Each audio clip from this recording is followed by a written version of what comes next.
We've identified the 20 things that millionaires do differently than everybody else. You see, they really spend their time just differently. So think about this. Let's talk about number one. Number one, they pay themselves first. When they get paid, actually what they do is they pay themselves first. As we mentioned, taking 15% of your income off the top, paying yourself like you're another creditor, continually paying yourself first. Number two, they know exactly what they want. They have a path. They've identified clear objectives and where they are going to be in the next 1, 3, 10 years, lifetime goals. They know what they want in their life, exactly what they're trying to get. Number three, they don't have any bad debt. So they don't have debt that's high interest rates, not attached to an appreciating asset. They are not tax deductible. That's bad debt. Eliminating all bad debts, very important. Number four, they are very organized. So millionaires have balance sheets. They have net worth statements typically. They have cash flow statements. So being organized, knowing what you have, where it is, and why it is where it is. Number five, they keep their personal expenses in check. So think of it this way. The average millionaire, their house is only 3.4 times their income. That's how they set that up. So if you do a study, a national study, that's what you see. Number six, they have a cash flow system, meaning they have a way. So like I said, they make money, pay themselves first. They know how much they spend on liabilities. So they're very good and clear on what their cash flow system is. And they also don't budget very often, but they are clear on their cash flow system. And number seven, they have an investment policy statement. So a lot of times they'll have some type of rules and framework for how their money is being managed. So understanding this, having investor DNA, understanding when I make money, how do I invest? What are the rules for my money going forward? So they become comfortable understanding how to put that money to work. When you have $1 million, it's very important that you have some type of guideline that you are building off of. Number eight, they invest over save. So instead of saving, which is also very important, they take the savings and put that money to work. So if your money's not working as hard as you can, then you're going to be working for the rest of your life. So we got to put the money to work. So millionaires really know how to invest over save. So they save, but then they have to put those dollars to work. Number nine, they don't own anything. What's that mean? Well, the secret to the wealthy is to not own anything. So owning things in a family trust, having control of your assets is one thing. But if you got sued or something were to happen, they know how to protect their money from creditors and things that could take away from their wealth. So it's about control versus ownership. But at the end of the day, that is ownership. So they are really good at not owning things. Number 10, becoming a cash flow investor. When $1 is made, finding another place to put it that's going to generate cash flow to make that money work equally as hard as they are working. So thinking about how I can get these little people to work harder than I do, the dollars of the people, putting those dollars to work to create new cash flow streams for you. And that's a big differentiator. They have multiple cash flow sources. So instead of just putting all your money in a 401k and having it locked up and not be able to use it, it would be cash flow sources. So maybe it's the 401k, maybe it's from rental real estate, maybe it's from business income, maybe it's from dividend paying stocks, maybe it's from other types of franchise businesses or anything else. So they have multiple streams of income coming in. Maybe it's dividends from life insurance policies that are creating multiple streams of income, multiple protections from things that can stop us in our tracks. Number 12, they typically invest in real estate. Real estate is very important because you can buy real estate with a loan, which is none of your own money, and you can have other people's money, and you can also have other people's time if you rent it out. Number 13, they spend time studying and planning for investment. So they spend about 10 hours per month just on reading, thinking through how they're going to invest, what's going on.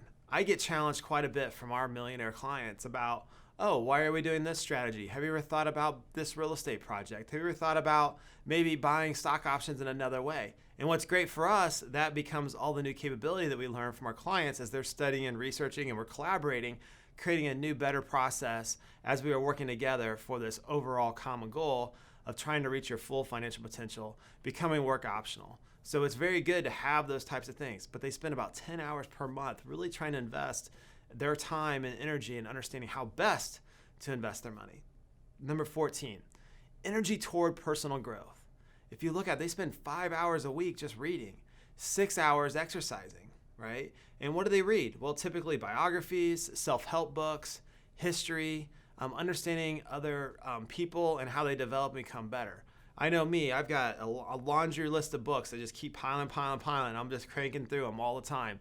Personal development, how to invest better, how to be a better leader, how to be a better father. All these different things are super important on developing your personal growth and never not evolving. You can only get so much from school, but if you stop growing, you stop evolving, it'll very much not keep up as everything else is moving very fast. Number 15, they sleep less, work more. So an average millionaire sleeps about 6 hours a day, actually 8 hours a day of sleep, and then get 16 hours of work, right? So there's no free time. But no, about 8 hours, they are actually grinding, and they typically get up around 5 a.m., and that's what you're seeing. And then the most important thing is they have their list. They have the 3 things that they're going to do that day, usually prioritized the night before. So it's up at 5, 3 top things they need to get done, and they move forward with that. 16, they think more in isolation.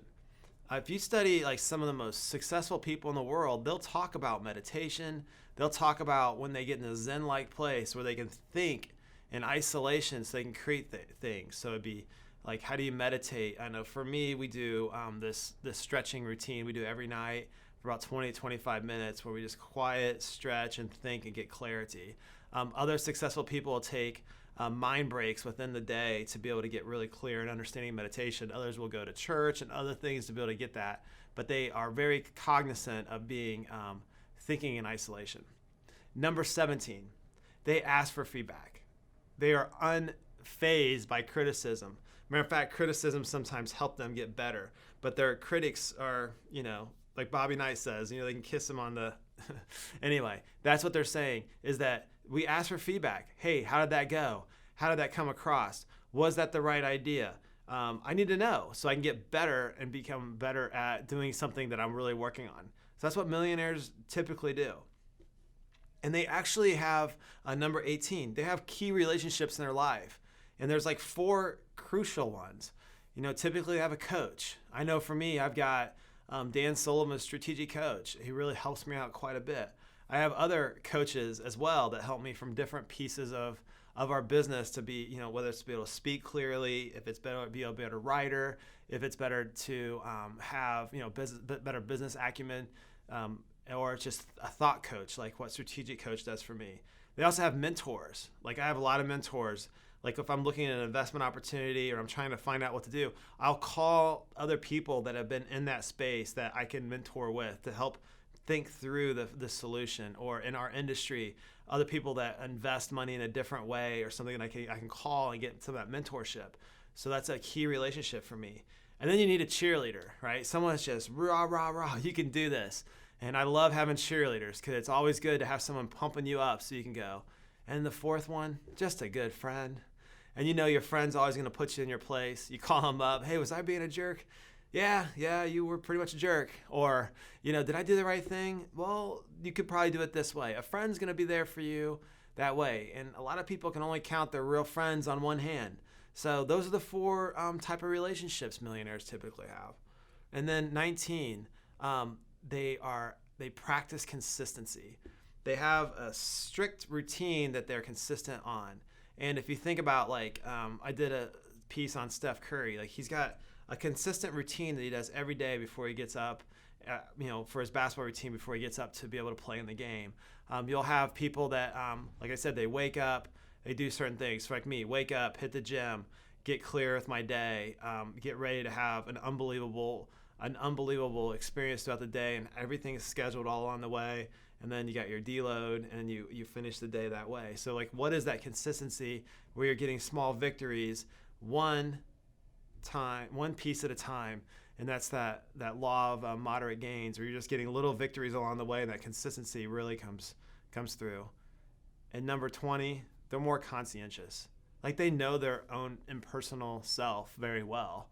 They are very self-aware. They understand organization, like how to be organized, how to process the day flow, how to get the 3 wins for the day before they start, how to get up on time, early to bed, late to bed, early to rise. That doesn't really work, but early to bed, early to rise makes a man healthy and wise, or female, right? So what are the disciplines that you do consistently all the time is very important. And then they're dependable. Like, I know the millionaires that we deal with every day, I can call them and get them on the phone typically very quickly. They're dependable. They say what they do. They don't backtrack most of the time, right? So those are the characteristics that I see.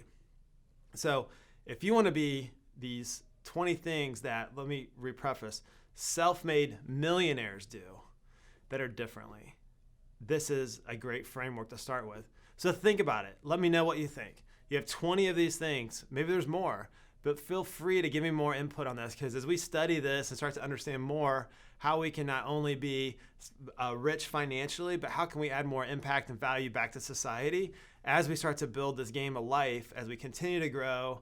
We're always evolving, and see if these 20 things really resonate with you and what else could be out there. So please share. Please tell me more tips and things and statistics on how we can become better at this and what we can do differently than everybody else to really make an impact for us, for your family, and for your future.